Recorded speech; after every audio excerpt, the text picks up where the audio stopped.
is free to walk. That makes me tend to leave my sleeping bag rolled up and stashed behind your couch. It's knowing I'm not shackled by forgotten words and bonds, the ink stains that have dried up on some line, that keeps you in the back roads by the rivers of my memory, keeps you ever gentle on my mind. It's not clinging to the rocks and ivy planted on the columns now that binds me, or something that somebody said because they thought we fit together walking.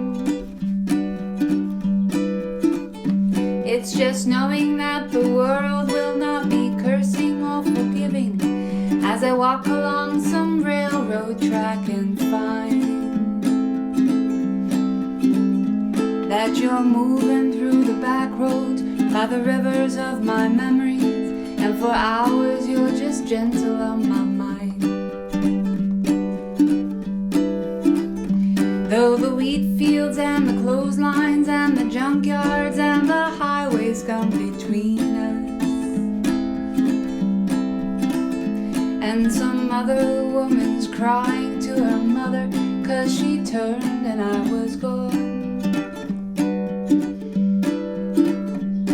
I still might run in silence, tears of joy might stain my face, and the summer sun might burn me till I'm blind, but not to where I cannot see you walking in the back roads by the rivers flowing gentle on my mind. I dip my cup of soup back from a gurgling, crackling cauldron in some train yard. My beard's a rustling coal pile and a dirty hat pulled low across my face. Through cupped hands round my tin can, I pretend to hold you to my breast and find that you're moving through the back roads by the rivers of my memory, ever smiling, ever gentle on my mind.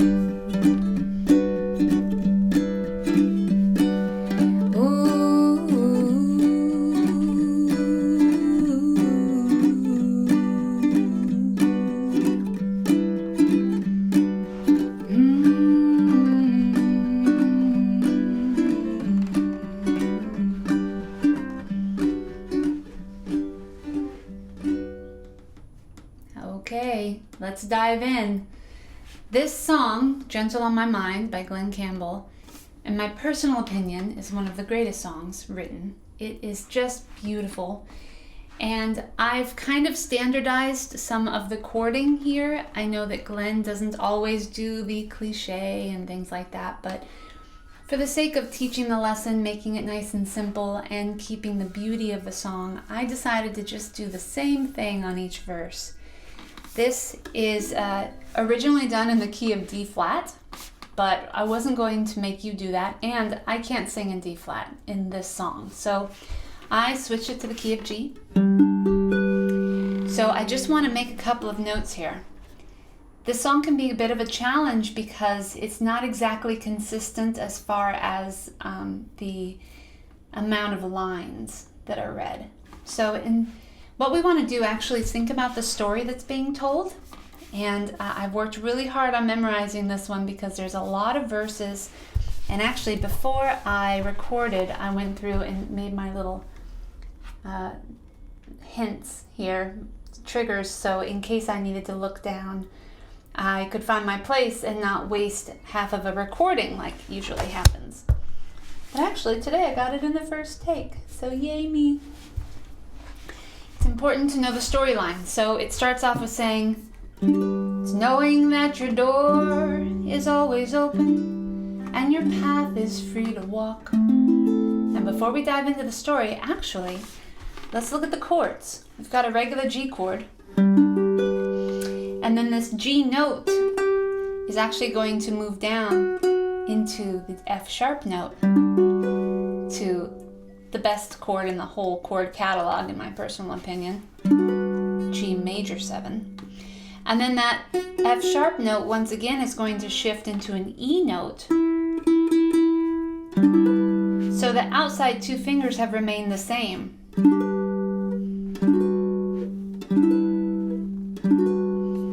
So that's just a beautiful line. I just love it. I actually wrote a song based off of this song because I love it so much. Then we move over to the dark side of the ukulele, or the lower tones toward the chin. And of course I'm playing a low G because you just gotta, you can do this with a high G. If you're a high G fanatic, keep your high G, it's yours. But the low G string is just gorgeous. We could talk about it all day. I have them on my website if you're interested in getting a set. So we move down to the A minor. And then the A minor major 7. So that A note became a G sharp. And then A minor 7. So the G sharp note became a G. And then we would normally walk further down to an F sharp, which is the next note down, but our ukulele doesn't go down anymore. So instead, we're going to capture that A minor once again and throw the F sharp down on the top. So we go bum, bum, bum, bum, like that. The best way to remember when to switch the chords is by listening for the cue in the lyrics. So listen to this. You can hear me. You can kind of tell when I'm about to go down. And by the way, I forgot to mention that when we do go to that F sharp, it's actually also playing a D7. So technically, we would just call that the D7. So listen to the cue on the lyrics. 1, 2, 3. It's knowing that your door is always open and your path is free to walk. So we take a walk. Stay there for a little bit.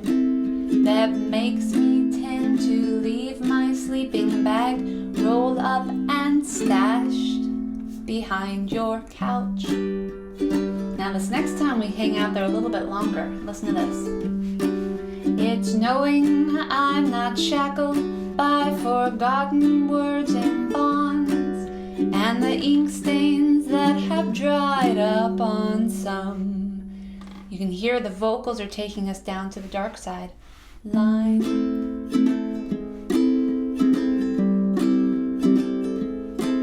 That keeps you in the back roads by the rivers of my memory. Keeps you ever gentle on my mind. So, ever gentle on my mind, that's kind of your cue to come back in. So let's take a look at verse 2. I had to look down. It's not clinging. 1, 2. It's not clinging to the rocks and ivy planted on the columns now that binds me.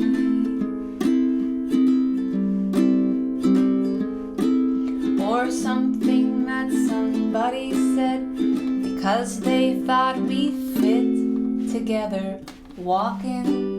You can hear how the melody was starting to go back up. It's just knowing. It's just knowing that the world will not be cursing or forgiving as I walk along some railroad track. And so we had to hang out there on the G for an extra line. Find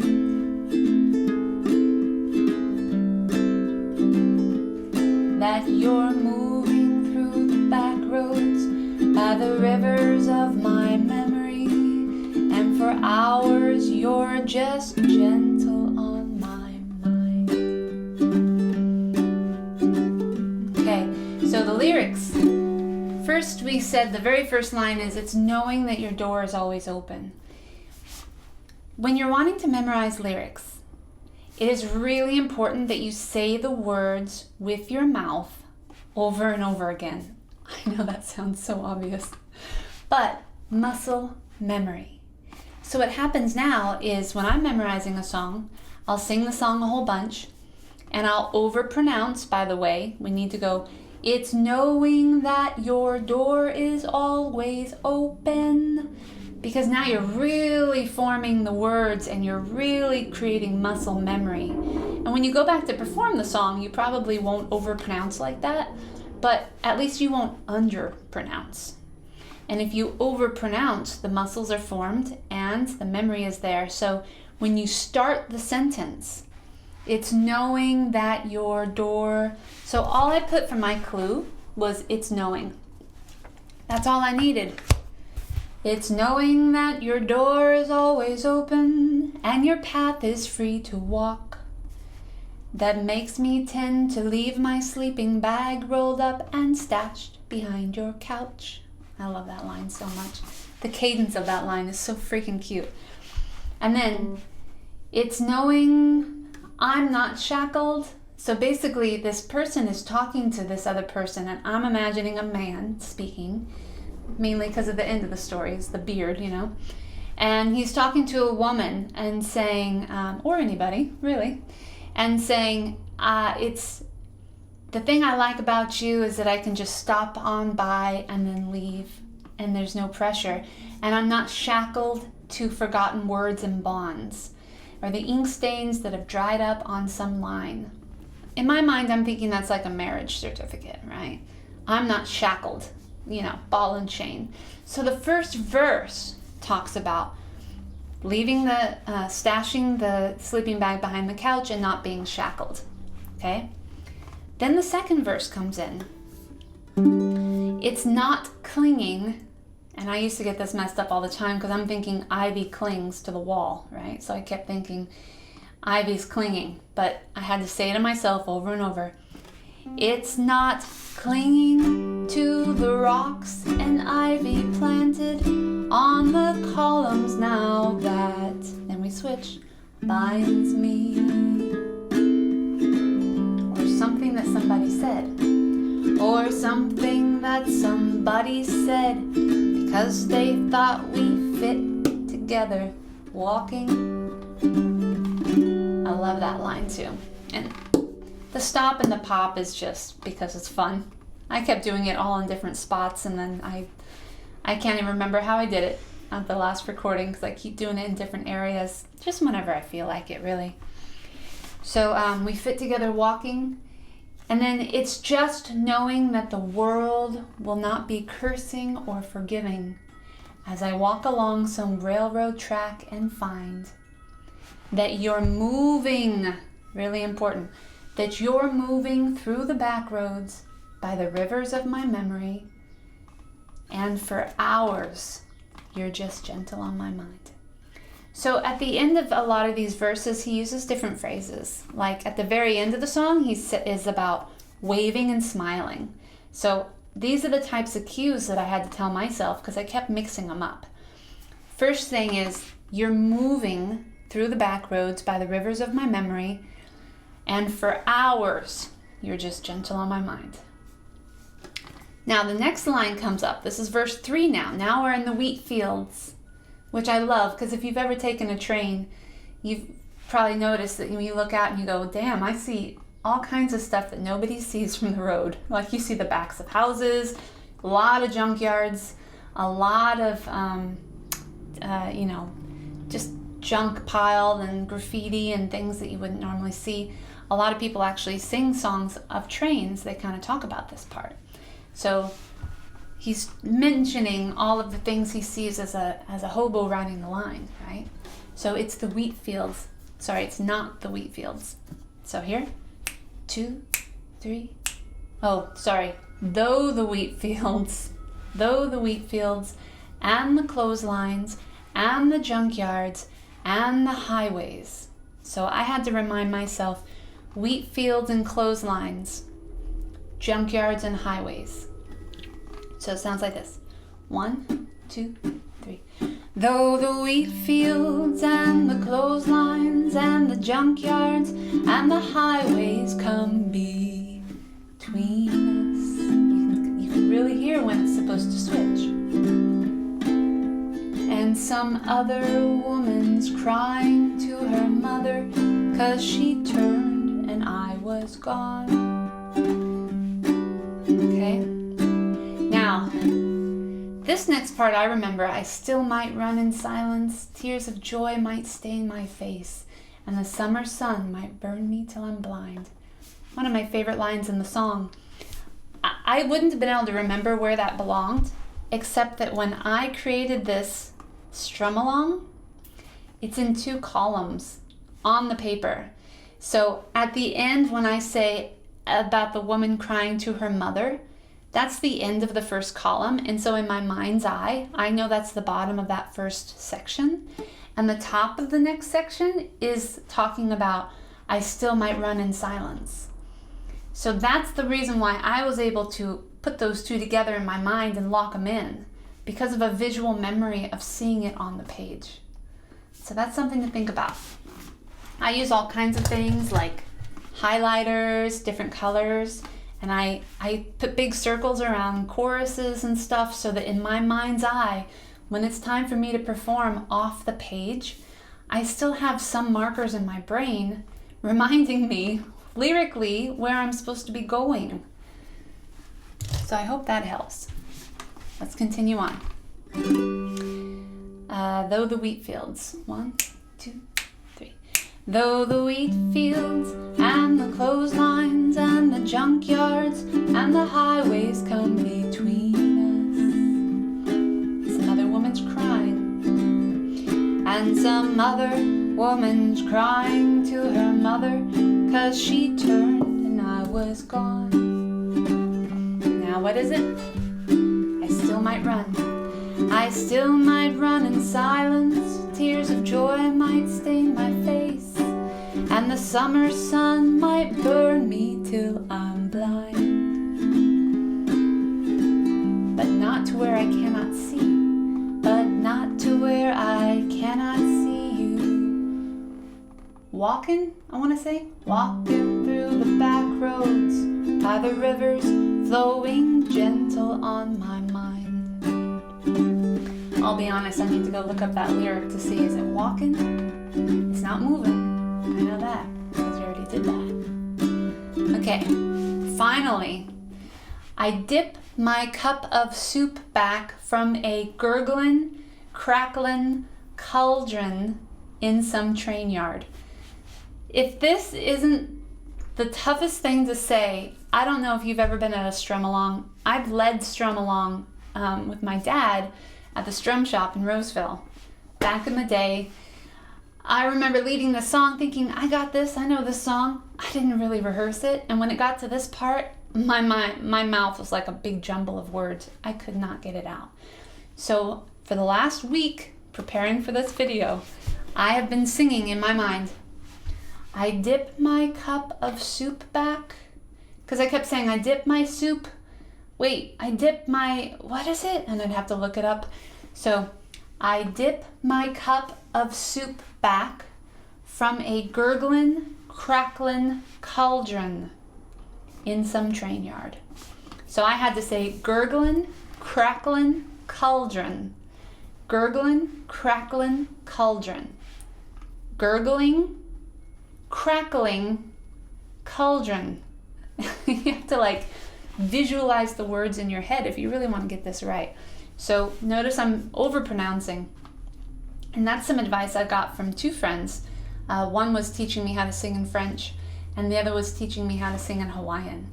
And they both said, you really have to overpronounce your words, because otherwise, when you go to sing it, you're going to end up underpronouncing your words, and then you're going to have mush mouth.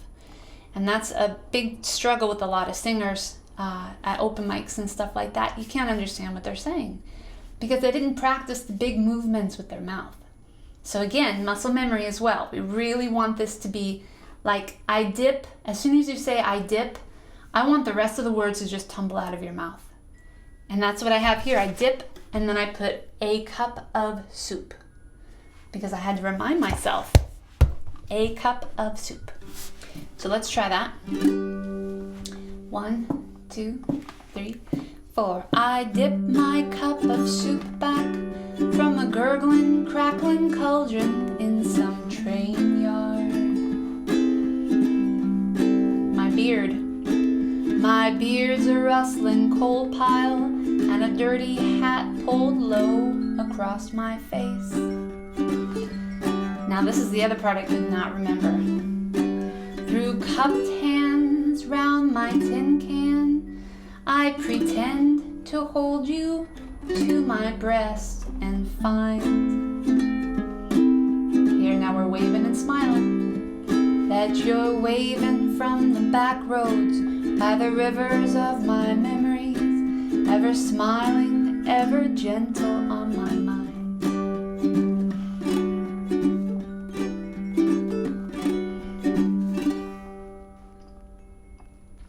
Now, as far as the strum that I'm doing, I call this the mosey. That's just my personal term for it. I use the strum with a lot of stuff.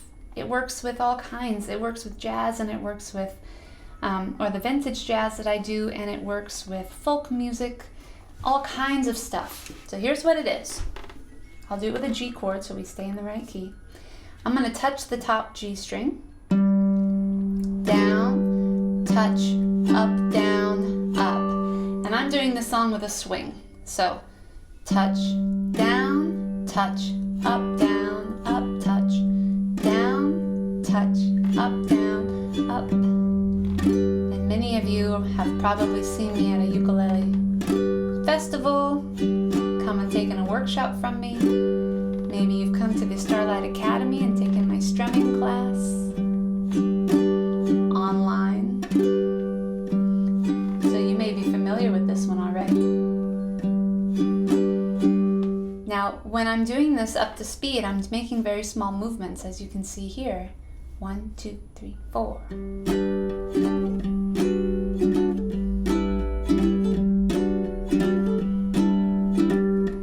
Remember to do the right chords.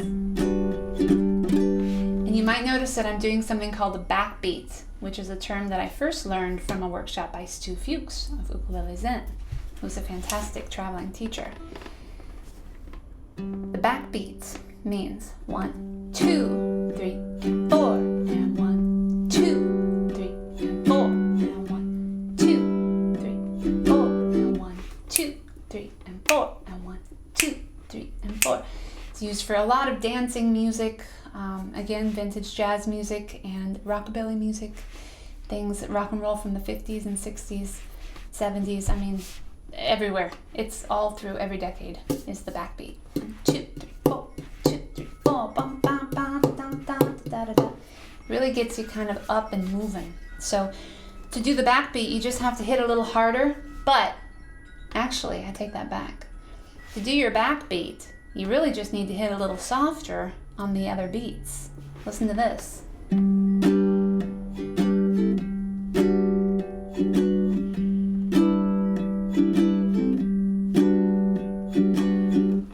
So you might have noticed, I'm like doing that. I'm basically going so soft. I am playing so soft on the soft parts. And when I come up, it's like really, really light. Every time I come up, actually, with every strum I do, my up is really weak and soft and light, and I'm using the pad of my finger. My down sometimes is loud, sometimes it's just quiet, but I use the my nail, and I have mine, sculpted natural nails now since I've been taking all my supplements. If I want it to be bigger, I use more than one finger. If I want it to be quieter, I use only one, really softly. So again, the strum sounds like this. 1, 2, 3, 4.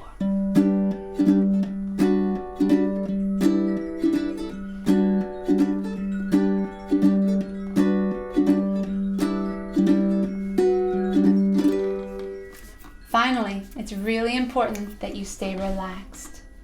So I have had trouble with my right shoulder from all my strumming and all my poor posture of rotating that shoulder forward. So I rotate it back and down. You lift your shoulders up, back, and down, raising your chest ever so slight. All of you who've taken workshops and classes from me through Starlight, you have your diamonds. If you don't have yours, I'll give you one right now. There's your diamond. You stick that diamond inside your belly button and you hold on to it, grip it, and don't let it go while you play. And that helps you hold up your torso. And you play with confidence and your shoulders are relaxed. This trapezoid, whatever. This guy here, the one that the monkey's always holding on to, that one is always tense, and so we've got to learn to relax. Finally, always make sure that you're coming from a place of open, not closed. So if we close up our body, we end up tilting over like this. We get the hunchback, we got the dowager hump thing going on. Our hands, our palms, everything's rotated down. But instead, we're gonna lift up and come to our ukulele from a place of being open as opposed to closed. When you play from a place of open, you start strengthening the muscles back here, which help you with your posture, and you start feeling amazing even at the end of several hours of playing ukulele. I hope that you've enjoyed today's tutorial. I went a little longer than usual, but I think that we covered some really important points. I will be doing this Flower Power series and posting a video every week, every Monday. So check back in. If you're watching this from YouTube, make sure that you subscribe, click the like button, and click that little bell. That way you'll be notified every time I post a new video. If you're watching on Instagram or Facebook, then also you can find all the information that I've talked about today in a link in my bio or in the description below. And if you're curious about this ukulele, we do have these posted for sale on our website with the low G. And we've switched them out with these Worth strings, which are nice and soft on the fingertips if you're a beginner. Very reasonably priced. They've got the Flower Power on them, and we just think that they sound amazing. And if you'd like more information on the Zoom classes that my fiance Perry and I teach each week, go to starlightukes.com. We'll hook you up. Thank you, thank you, thank you. Finally, if you'd like to support this project, Patreon. Through Patreon, you get all of the PDFs, and we're even adding a whole bunch of new fun stuff this week, so go check it out. Again, description, link, website, starlightukes.com. You can find everything you need to know to get connected with us. So thank you so, so much for watching this video, and I hope to see you at the next one, and I hope you have a very sparkly day.